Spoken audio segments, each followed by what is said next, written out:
Hello students, आज हम discuss करने वाले हैं क्लास 11 की बुक स्टैटिस्टिक्स का एक इंपॉर्टेंट चैप्टर जो कि है हमारा chapter meaning, importance and scope of statistics. देखिए, स्टैटिस्टिक्स की बुक बहुत ज़्यादा इंपॉर्टेंट है और उसके अंदर स्टैटिस्टिक्स समझना कि स्टैटिस्टिक्स क्या होता है ये बहुत ज़्यादा इंपॉर्टेंट है। तो इस वाले चैप्टर में हम यही डिस्कस करने वाले हैं और ओवरऑल इसमें क्या डिस्कस करेंगे, सबसे पहले डिस्कस करेंगे कि स्टैटिस्टिक्स का ओरिजिन कैसे हुआ। आज के टाइम में हम स्टैटिस्टिक्स को देखते हैं लेकिन ये कैसे यहाँ पर इवॉल्व होकर आई। साथ ही डिस्कस करेंगे जब स्टैटिस्टिक्स की जो डेफिनेशन है उसे दो सेंस में दिया जाता है कि सिंगुलर सेंस और प्लूरल सेंस, तो दोनों ही हम डिस्कस करेंगे आज। तो चलिए शुरू करते हैं। मेरा नाम है रवि कश्यप और आप देख रहे हैं इकोनॉमिक्स की 95 प्लस सीरीज।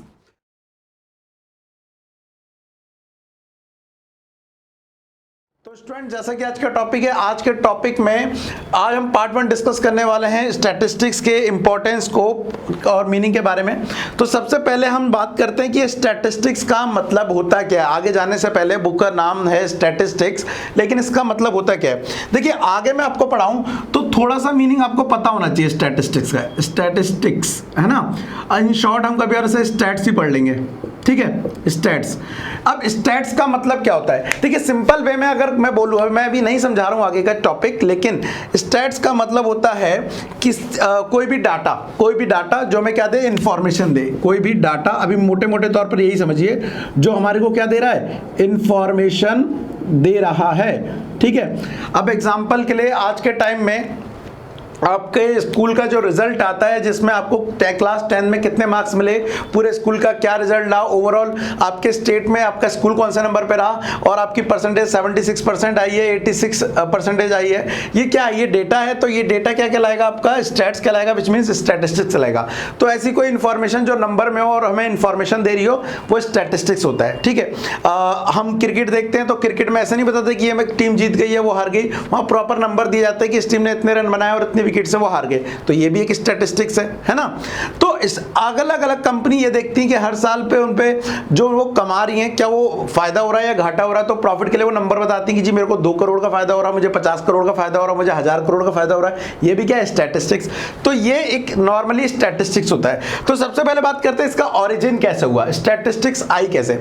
बहुत पुराने टाइम में चले जाते हैं तो जो राजा महाराजा होते थे वो क्या करते थे, किंग, नॉर्मली वो अपने स्टेट से टैक्स वसूला करते थे। तो टैक्स वसूलने के लिए वो टैक्स उन पे लगाते थे जिनके पास, वो पता करते थे कि किनके पास इनकम ज्यादा है, किनकी प्रॉपर्टी ज्यादा है, किसके पास कितना लैंड है, कितनी मेरे स्टेट की पॉपुलेशन, उस हिसाब से मुझे टैक्स लगाना है।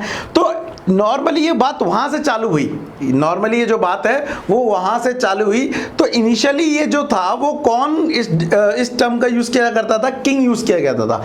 तो इसलिए अभी आज के फॉर्म में तो हम इसे स्टैटिस्टिक्स बोलते हैं, लेकिन शुरुआत में इसको हम क्या बोलते थे, साइंस ऑफ किंग्स भी बोलते थे या फिर साइंस ऑफ स्टेट भी बोलते थे। क्यों? क्योंकि स्टेट इस डाटा को यूज करता था कि कितनी पॉपुलेशन है और पॉपुलेशन की कितनी इनकम है, उनकी कितनी वेल्थ है, ये सारी चीजें स्टार्टिंग में, ठीक है। बाद में धीरे धीरे ये आगे इवॉल्व हुआ और बोला गया कि नहीं, ये किंग्स ऑफ साइंस या फिर साइंस ऑफ किंग या फिर साइंस ऑफ स्टेट ना होके ये तो एक पूरा इकोनॉमिक्स का एक सब्जेक्ट है। ध्यान रखना, आज हम पढ़ते हैं कि इकोनॉमिक्स की 2 ब्रांचेस हैं, माइक्रो इकोनॉमिक्स और मैक्रो इकोनॉमिक्स। बाद में इसको भी बोला गया कि स्टैटिस्टिक्स एक इकोनॉमिक्स और ये इकोनॉमिक्स की एक ब्रांच है। लेकिन बाद में कई सारे इकोनॉमिक्स आए जिन्होंने इस बोला कि नहीं, ये तो एक सेपरेट ब्रांच है, जिसमें बाउले, कार्ल पियर्सन, गॉटफ्राइड, कई सारे ऐसे नाम हैं जिन्होंने इसको अलग से टर्म दी कि नहीं, स्टैटिस्टिक्स तो एक अलग से वेल डिफाइंड सब्जेक्ट है। जिसमें सबसे फेमस जो नाम है वो जाता है गॉटफ्राइड को। जो गॉटफ्राइड थे, नाम अगर आप कुछ और पढ़ना चाहें चल पढ़ सकते हैं। जो गॉटफ्राइड थे उन्होंने फर्स्ट टाइम इस टर्म का यूज किया। कौन सी वाली टर्म का, स्टैटिस्टिक्स की टर्म का। कब? 1749 में गॉटफ्राइड ने स्टैटिस्टिक्स टर्म का यूज किया और एक से सेपरेट सब्जेक्ट बताया। इसीलिए इनको फादर ऑफ स्टैटिस्टिक्स भी बोला जाता है। याद रखना, अगर आपसे पूछ ले who is the father of statistics, father of statistics, तो क्या बताएंगे जी, वो है गॉटफ्राइड जी, ठीक है। और क्यों है वो मैंने बता दिया, 1749 में उन्होंने अपनी एक सेपरेट टर्म यूज करी थी स्टैटिस्टिक्स के लिए, इसलिए उनको क्या बोला जाता है यहाँ पर, फादर ऑफ स्टैटिस्टिक्स बोला जाता है। तो ओरिजिन ऐसे हुआ, धीरे धीरे धीरे बढ़ता गया और आज के टाइम में एक वेल डिफाइंड सब्जेक्ट हम देखते हैं और आप देख रहे हैं कि इसको आपको पढ़ना पड़ रहा है। एक स्पेशल बुक बनी हुई है इकोनॉमिक्स के अंदर, है ना। वैसे ब्रांचेस की बात की जाए तो अब दो ही ब्रांचेस है, माइक्रो और मैक्रो इकोनॉमिक्स की, और स्टैटिस्टिक्स एक अलग टर्म है, एक अलग सब्जेक्ट है, इसको आपको पढ़ना पड़ रहा है और ऑलरेडी आप पढ़ रहे हैं इसको। अब आगे बढ़ते हैं, जब और आगे आए तो बोला गया कि स्टैटिस्टिक्स है क्या एक्चुअल में बताइए, तो फिर आगे आए कि जी स्टैटिस्टिक्स नंबर होते हैं, स्टैटिस्टिक्स इंफॉर्मेशन होती है, स्टैटिस्टिक्स डेटा होता है। तो अगर आपसे पूछ ले स्टैटिस्टिक्स क्या होता है, सिंपल वे में मैं ऑलरेडी बता चुका हूं। स्टैटिस्टिक्स क्या होता है, डेटा होता है। डेटा मतलब इंफॉर्मेशन होता है जो हमारे को नंबर में दिया होता है। अब ये नंबर का मतलब क्या, मैं बार बार फोर्स कर रहा हूं, नंबर नंबर नंबर। इसका मतलब मैं ये कहना चाह रहा हूं कि अगर कोई स्टैटिस्टिक्स है, इंफॉर्मेशन है, लेकिन वो नंबर में नहीं है तो उसे हम स्टैट्स नहीं बोलेंगे। कैसे? फॉर एग्जांपल मैं ये बोल रहा हूं कि यूएसए की जो इनकम है वो इंडिया से ज्यादा है, यूएसए इंडिया से ज्यादा अमीर है, तो ये स्टैटिस्टिक्स नहीं कहलाएगा जस्ट बिकॉज इसके अंदर क्या नहीं है, नंबर नहीं है। अगर ये हम कह रहे हैं कि यूएसए की पर कैपिटल इनकम जो है या पर कैपिटल इनकम जो है वो $10,000 है और इंडिया की $1,000 है, इन दैट केस ये स्टैटिस्टिक्स है, क्योंकि यहाँ इंफॉर्मेशन भी है और नंबर भी है, 10,000 1,000। लेकिन अगर मैं ओनली ये बोलूं कि जी वो रिच है, ये पुअर है, ठीक है, उसकी पॉपुलेशन ज्यादा है, इसकी पॉपुलेशन कम है, तो ये स्टैटिस्टिक्स नहीं कहेगा। तो स्टैटिस्टिक्स होने के लिए क्या जरूरी है, वो नंबर फॉर्म में, न्यूमेरिकल फॉर्म में होना जरूरी है। चलिए एक डेफिनेशन आपको पढ़ के बता देता हूं सबसे पहले स्टैटिस्टिक्स के लिए, उसके बाद हम आगे बढ़ेंगे। तो देखो क्या बोल रहा है, in the plural sense fact expressed numerically are called statistics. क्या बोला है, फैक्ट। फैक्ट मतलब कोई भी ऐसा डाटा, ठीक है, express numerically are called statistics such as data relating to the income से रिलेटेड हो सकता है, प्रोडक्शन से रिलेटेड हो सकता है, प्रोडक्शन से रिलेटेड हो सकता है, या प्राइस से रिलेटेड हो सकता है। इसके अलावा और भी कई सारी चीजों से रिलेटेड हो सकता है। बस वो किस फॉर्म में होना चाहिए, नंबर में होना चाहिए। लेकिन आपको ये भी बता दूं, सारे नंबर स्टैटिस्टिक्स होते हैं ऐसा जरूरी नहीं है, और सारे स्टैटिस्टिक्स नंबर हैं, जितने भी स्टैटिस्टिक्स है वो नंबर है ऐसा जरूरी है। क्या करो, समझ नहीं आया, कोई बात नहीं। मुझे एक चीज बताओ, मैंने अभी जितना पढ़ाया उसके बेस से बताना। मेरे पास, रवि सर के पास पॉकेट में 100 रुपए रखे, ध्यान रखना, रवि सर के पास पॉकेट में 100 रुपए हैं। क्या 100 रुपए, क्या ये स्टैटिस्टिक्स चलाएगा? अगर यस आपका आंसर है तो कमेंट में लिखना यस, और आपको लग रहा है कि नहीं ये स्टैटिस्टिक्स नहीं है तो लिखना no sir it is not a statistics. पूरा लिख देना ताकि मुझे समझ आ जाए आप किस चीज का आंसर कर रहे हैं। यस और नो में आंसर करना है, और नेक्स्ट वीडियो में मैं इसके आंसर कंपलसरी बताऊंगा आपको।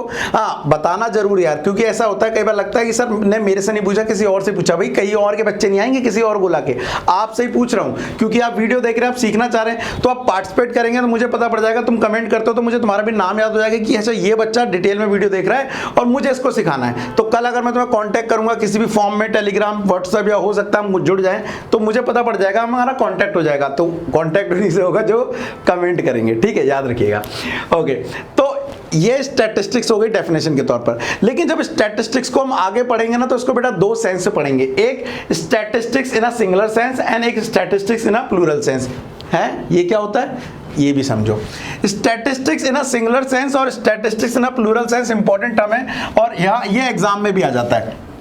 इसको समझो और समझने की कोशिश करो।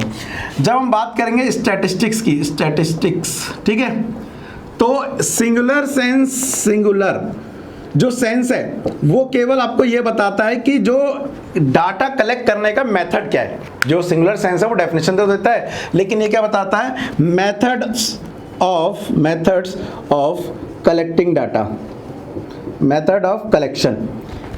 एक चीज याद रखना, ये क्या कह रहे हैं, मेथड ऑफ कलेक्शन। मैं बता रहा हूं आपको, जब कोई भी हमारे पास डाटा होगा तो कोई इकट्ठा भी तो करके लाया होगा से भाई। अगर हम ये कह रहे हैं कि इंडिया जीत रही है, पाकिस्तान हार रही है, तो नंबर जो चढ़ा रहा है, नंबर जो रिकॉर्ड कर रहा है, कोई तो रिकॉर्ड कर रहा होगा।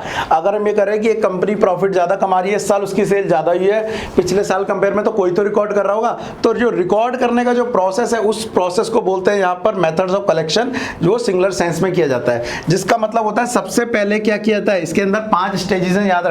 सबसे पहले डाटा का क्या किया जाता है, कलेक्शन किया जाता है। मैं यहां नोट करता हूं, सबसे पहले क्या किया जाता है, कलेक्शन किया जाता है, कलेक्शन ऑफ डेटा किया जाता है, ठीक है।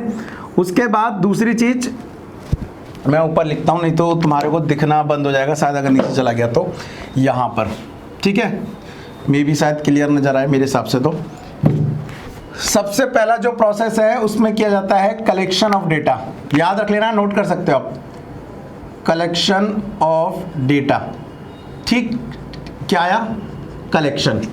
उसके बाद सेकंड चीज, जब हमने डाटा को कलेक्ट कर लिया, लोगों के पास घर घर जाके इंफॉर्मेशन का पता लगा लिया, अब उसके बाद जो हम पता करेंगे वो हम पता करेंगे यहाँ पर स्टैटिस्टिक्स के बारे में कि इसको कैसे ऑर्गेनाइज करना है। तो ऑर्गेनाइजेशन ऑफ डेटा, उसको असेंबल करना, उसको मैनेज करना। उसके बाद थर्ड पॉइंट जो है वो है डाटा को प्रेजेंट करना, प्रेजेंटेशन ऑफ डेटा। आपने देखा होगा, आपने क्लास 10 में मीन मोड मीडियन निकाला था, लेकिन वहां पर आपने देखा होगा आपने पॉलीगन बनाए, आपने हिस्टोग्राम बनाए, आपने ये सारी चीजें बनाई हैं। तो वहां पर आपको पता होना चाहिए कि वहां पर डाटा को प्रेजेंट किया गया, टेबल के बाद उसका पॉलीगन बना के उसको क्या किया गया है, बताया गया, बनाया गया है। तो ये हो गया प्रेजेंटेशन, हिस्टोग्राम बनाना, पॉलीगन बनाना, ओजाई बनाना। उसके बाद चौथी चीज की जाती है डाटा को एनालाइज करना, analysis of data, analysis of data. Data को एनालाइज करना, क्या एवरेज आ रहा है, कौन सा ज्यादा है। आपने क्लास 10 में इवन करा भी होगा एनालिसिस, आपको नहीं पता था कि आप एनालिसिस कर रहे हैं। एक्चुअली मीन मोड मीडियन निकालना एक एनालिसिस ऑफ डाटा है। हम ये निकालते हैं कि जो हमारे पास नंबर्स हैं, जो हमारे पास डेटा है, उसमें कौन सा ज्यादा है, क्या एवरेज आ रहा है, ये सारा चीज एनालिसिस किया जाता है। और पांचवा जो कहलाता है बेटा वो है इंटरप्रिटेशन। इंटरप्रिटेशन का मतलब होता है, ऑफ डेटा का मतलब होता है रिजल्ट निकालना। मींस आपने जो अभी तक प्रोसेस किया उससे आपने क्या एक्शन लिया, क्या रिजल्ट आया, that is called interpretation. Interpret करना उसे, उसको समझना, उसके ऊपर एक्शन लेना, ठीक है। तो this is called singular sense, जिसमें ये सारे काम किए जाते हैं। और इस काम को अगर मैं शॉर्ट फॉर्म में बोलूं तो सी से आया, कलेक्शन से आया सी, ऑर्गेनाइजेशन से आया ओ, प्रेजेंटेशन से आया P, एनालिसिस से आया A और इंटरप्रिटेशन से आया I। तो इन शॉर्ट में इसे बोलता हूं कोपाई, याद रखना। इन शॉर्ट इसे हम क्या बोलेंगे, कोपाई। Collection, organisation, presentation, analysis and interpretation. अगर ये आपको याद रहेगा तो आप किसी भी डाटा को अच्छे से समझ पाएंगे और याद भी रख पाएंगे। अब इसके बाद दूसरा सेंस क्या होता है, दूसरा सेंस होता है in the plural sense. Plural sense में क्या होता है, देखना यहां क्या लिखा है, ये है मेथड ऑफ कलेक्शन, ठीक है। ये होता है डाटा, स्टैटिस्टिक्स डेटा। ये स्टैटिस्टिक्स से कलेक्शन का मेथड होता है और ये एक्चुअल में डेटा होता है। और यहाँ पे जो प्लूरल सेंस में डेटा की अगर मैं बात करूं तो डाटा भी दो तरह का हो सकता है। एक तो हो सकता है क्वालिटेटिव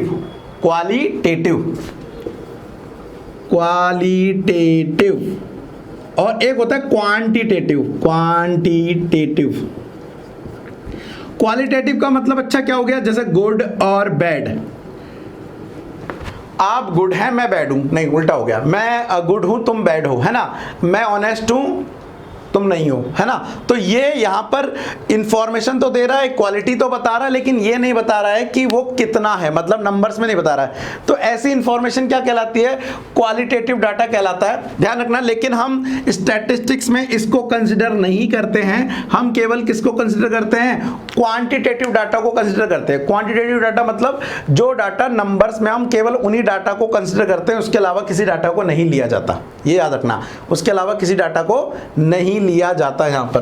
तो आपको ये समझ आ गया क्वालिटेटिव डाटा क्या होता है, आपको समझ आ गया क्वांटिटेटिव डाटा समझ आ गया क्या होता है। अब इसके बाद ध्यान रखना, जब आपको आगे पढ़ोगे तो आप यही पढ़ोगे कि स्टैटिस्टिक्स में केवल क्वांटिटेटिव डाटा की स्टडी की जाएगी। अब ये क्वांटिटेटिव डाटा में डेफिनेशन आ रही है प्लूरल सेंस। प्लूरल का मतलब होता है एक से ज्यादा। तो एक्चुअली हम इस डाटा की बात करेंगे फर्दर न्यू टॉपिक में कि प्लूरल सेंस इसे क्यों बोला जाता है और स्टैटिस्टिक्स होना कब वो स्टैटिस्टिक्स है कब नहीं, ये भी हम डिस्कस करेंगे। लेकिन आज वाले टॉपिक में हमने क्या डिस्कस कर लिया, एक तो स्टैटिस्टिक्स का ओरिजिन डिस्कस कर लिया कि ओरिजिन कैसे हुआ था। मैंने बताया ना कहाँ साइंस ऑफ किंग और साइंस ऑफ स्टेट से लेके चलता हुआ ये आज एक डेवलप सब्जेक्ट बना है। उसके बाद फिर मैंने आपको इसके फादर बताया, वैसे यहाँ लिखे नहीं हुए तब भी कमेंट में पूछ रहा हूँ, अभी दोबारा बता दो स्टैटिस्टिक्स के फादर किसको बताया था मैंने, और बुक में इसका पूरा नाम पढ़ लेना, पूरा एक नाम होगा। उसके बाद स्टैटिस्टिक्स से डेफिनेशन ही बताई, और ये डेफिनेशन जो होती है वो दो सेंस में होती है, सिंगुलर सेंस और प्लूरल सेंस। ठीक है, उम्मीद करता हूँ आपको स्टैटिस्टिक्स सिंगुलर सेंस और प्लूरल सेंस में दोनों में समझ आ गया होगा स्टैटिस्टिक्स क्या होती है और किस तरह से वर्क करती है।